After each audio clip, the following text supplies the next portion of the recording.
Welcome back our YouTube channel online study. जी हाँ, अब आ चुके हैं हम लोग दूसरे वीडियो में, मतलब नवोदय की सीरीज के दूसरे वाली वीडियो में। हम लोग पहले बात कर चुके थे कि हम लोग अगला जो वीडियो है उसमें चर्चा करेंगे। यहाँ जो परिभाषा लिखी हुई है, इन परिभाषाओं की मुख्य बिंदुओं के बारे में, अर्थात जिससे सवाल नवोदय में पूछा जाता है, उसके बारे में चर्चा करेंगे। तो देख लेते हैं कि करके आगे बढ़ के। और हाँ, ये वीडियो काफ़ी छोटी होगी क्योंकि इसमें केवल चंद बातों पर ही चर्चा करेंगे जो नवोदय के दृष्टि से इम्पोर्टेंट है। तो जैसे हमने ये परिभाषा कल ही पढ़ चुके थे, एक बार उसको रिपीट कर देते हैं कि प्राकृतिक संख्या वैसा संख्या जिसको मनुष्य ने नहीं बनाया, वो पीढ़ी दर पीढ़ी चलते आ रही है। जैसे उदाहरण के तौर पर 1 2 3 4 5 आदि। पूर्ण संख्या वैसी संख्या कि जब तक जीरो नहीं था, हमारे भारत ने जीरो को दिया और जीरो देने के बाद अब किसी भी संख्या को लिखना आसान हो गया, तब से संख्याएं पूर्ण हो गई। तो उसको हम लोग पूर्ण संख्या कहते हैं। जैसे 0 1 2 3 4 5 इस तरह से कह सकते हैं। उसके बाद सम संख्या, जोड़े संख्या को सम संख्या कहते हैं। जैसे कोई भी चीज़ जो जोड़ा में हो, जैसे चप्पल जोड़ा में है, हमारे कान जोड़ा में है, हमारे आँख जोड़ा में है, तो इसी संख्या जो जोड़ा में हो, अर्थात जिसको 2 से भाग देने पर वो पूर्ण रूप से विभाजित हो जाए, उसको हम लोग सम संख्या कहते हैं। जैसे 2 4 6 8 10 12 आदि। उसी तरह से विषम संख्या, उसका विरोधी पार्टी क्या है कि उसका विरोधी पार्टी इसको ऑड नंबर कहते हैं।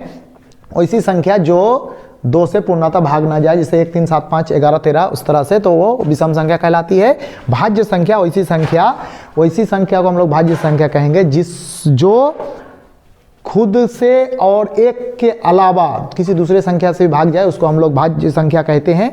उसी का विरोधी पार्टी अभाज्य संख्या।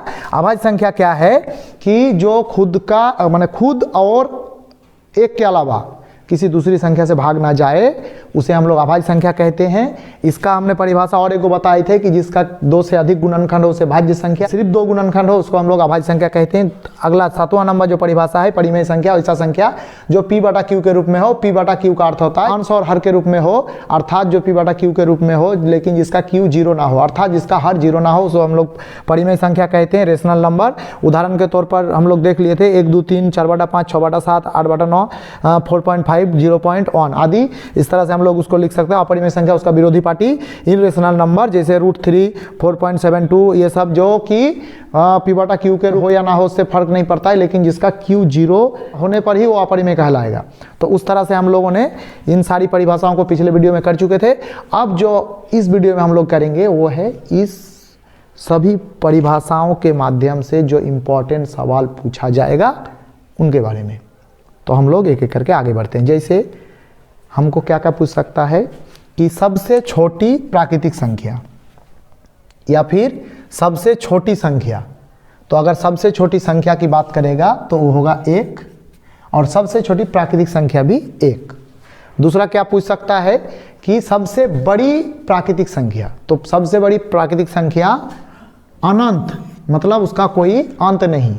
ये अनंत का चिन्ह है जो कभी खत्म नहीं होता है, मतलब अनलिमिटेड, जिसका कोई अंत नहीं। जिस तरह से हमारा ब्रह्मांड का कोई अंत नहीं, उसी तरह से संख्या की गिनती का कोई अंत नहीं। तो सबसे छोटी प्राकृतिक संख्या 1, सबसे बड़ी प्राकृतिक संख्या नहीं होता है।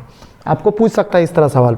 अगला क्या पूछ सकता है, पूर्ण संख्या। तो ये भी पूछ सकता है कि सबसे छोटी पूर्ण संख्या क्या है और सबसे बड़ी पूर्ण संख्या क्या है। तो सबसे छोटी पूर्ण संख्या है 0 और सबसे बड़ी पूर्ण संख्या भी अनंत। उसके बाद पूछ सकता है सबसे छोटी सम संख्या। तो सबसे छोटी सम संख्या जो है 2 और सबसे बड़ी सम संख्या तो अनंत। उस तरह से हमारा पूछ सकता है विषम संख्या। सबसे छोटी विषम संख्या क्या है। तो सबसे छोटी विषम संख्या जो है 1 और सबसे बड़ी विषम संख्या तो अनंत। उसी तरह से हमारा पूछ सकता है भाज्य। तो सबसे छोटी भाज्य संख्या जो है 4 और सबसे बड़ी अनंत। उसके अलावा सबसे छोटी अभाज्य संख्या। तो सबसे छोटी अभाज्य संख्या जो होता है वो 2, उसके बड़ी तो अनंत। मतलब कहने का अर्थ है, हम यहाँ से देख रहे हैं तो जितने भी संख्या का छोटा तो है लेकिन उसकी बड़ी नहीं है। तो आगे बढ़ रहे हैं और भी। परिमेय संख्या का सबसे छोटा तो 1/1 भी बोल सकते हैं या फिर 1, और सबसे बड़ी तो अनंत, इसका भी सबसे छोटी। तो इस सबका सबसे छोटी नहीं पूछेगा, ये परिमेय संख्या का सबसे छोटी सबसे बड़ी नहीं पूछ सकता है, लेकिन इधर पूछेगा। अब इससे संबंधित और बहुत सारी ऐसे ट्रिक है जो कि हमको जानना जरूरी होता है, क्योंकि अभी हम तो शुरुआत किए हैं ना। तो बहुत सारी चीज़ ऐसे जो कि बताने से सिर्फ नहीं होगा, क्योंकि बता देने पर बता देने से क्या होगा कि वो मेरे दिमाग के ऊपर से निकल जाएगा। तो इसलिए धीरे धीरे हम लोग सीखेंगे, थोड़ी थोड़ी करके सीखेंगे और आने वाले दिनों में बेशक एक बेहतरीन पोजीशन में आके खड़े हो जाएंगे। जैसे ये वीडियो में आज हमने केवल कौन छोटी है कौन बड़ी इस पर चर्चा किए, साथ में फिर से हमने दोहरा लिए कि ये सब जितने भी संख्याओं का प्रकार है इनकी परिभाषाओं को अगली जो हम लोग वीडियो बनाएंगे जो कि जल्दी आने वाला है, उसमें हम जोड़ से शुरू कर रहे हैं। जोड़, घटाव, गुना, भाग। आप सोचते होंगे कि ये सर नवोदय पढ़ा रहे हैं कि जोड़ घटाव। देखिए, नवोदय पढ़ने के लिए जो है सिर्फ पढ़ाई नहीं करनी होती है, उसमें कुछ ऐसी चीज़ों को जानना होता है जो हम लोग अपनी सब्जेक्ट की पढ़ाई में, जो क्लास की पढ़ाई होती है स्कूल में, उसमें हम लोग उस चीज़ पर गौर नहीं करते हैं। नवोदय का जोड़, घटाव, गुना, भाग कुछ हट के होता है हमारी इस पढ़ाई से। सिर्फ वहाँ जोड़, घटाव, गुना, भाग ही नहीं सिखाया जाएगा, उसमें कुछ ऐसी बिंदुएं आपको बताई जाएगी जो कि आप नहीं जानते हैं और उसको करने का तरीका भी कुछ ऐसे बताया जाएगा जो कि काफ़ी इजी होगा और सही होगा। इसीलिए अगले वीडियो में हम जोर से शुरू करेंगे और छोटी छोटी ट्रिक के साथ, छोटी छोटी वीडियो के साथ हमने जो ठाना है वो करके ही छोड़ेंगे। मतलब माने आज से लेकर 3 महीना आप जुड़ जाइए। आपका एग्ज़ाम 10 अप्रैल को होने वाला है, ऐसा नोटिफिकेशन आया हुआ है, बाद में चेंज होगा तो हो भी सकता है। अभी दौर उसी तरह का चल रहा है, कब क्या होगा बोलना मुश्किल है। लेकिन आप लोग 10 अप्रैल को ही मान के चलिए, 10 अप्रैल को आपका एग्ज़ाम होने वाला है और तब तक हम लोग तैयार हो जाएंगे और ऐसी तैयार हो जाएंगे कि इस बार नवोदय में आपका नाम आने ही वाला है।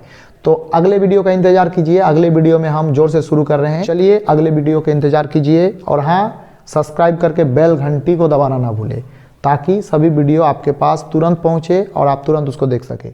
आज के लिए इतना ही। धन्यवाद। जय हिंद।